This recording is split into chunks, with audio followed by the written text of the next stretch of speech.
आजचा रंग निळा आहे, माळ तिसरी आहे आणि आज आपण गोकर्णाच्या फुलांचा रंग तयार केला आणि त्याच्यापासून आज रेसिपी बनवली आहे। तर ती तुला सांगते। नॅचरल कलर काहीही आपण दुसरा वेगळा कलर वापरलेला नाही आणि पूर्ण रेसिपी त्यातून बनवलेली आहे। तर पहिला ही खोबऱ्यापासून कोशिंबीर चटणी केली आहे, खोबऱ्याची चटणी। नंतर ही कोशिंबीर केली आहे, त्याच्यामध्ये पण त्याचा गोकर्णाचा फ्लेवर घातलाय। पण रंग डार्क येऊ शकत नाही, पण थोडंसं शेड आली त्याला। ही निळ्या रंगाची कढी आहे, कलर काय डार्क येऊ शकत नाही, थोडी त्यातल्या त्यात शेड आलाय। म्हणजे त्यानंतर ही आपण मिल्क पावडरची वडी केली आहे,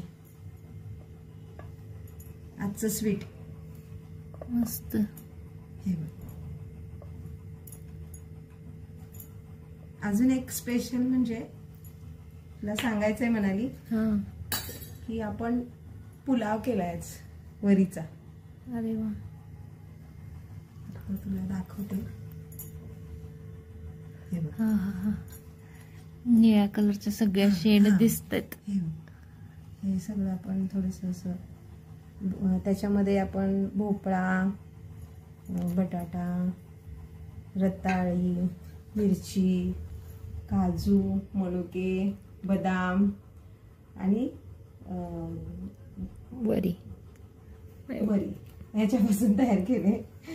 तर हा पुलाव खूप छान झाला असेल असं मला वाटतंय, कारण तर खूप मेहनतीने घेतलाय।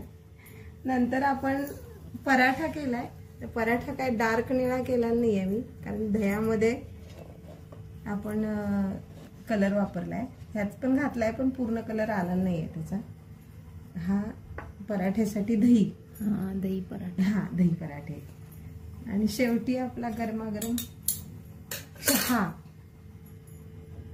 हा गोकर्ण चहा नंतर घेण्यासाठी। काय सुंदर कलर आलाय, मस्त। उपवास करतील का सगळे आता? एवढं पडू पदार्थ बघितल्यानंतर सगळ्यांना उपवास करायची इच्छा होणार आहे आणि वेगवेगळे पदार्थ आहेत, खूप सगळ्यांना करावं आवडणार असं मला वाटतं की करा बघा।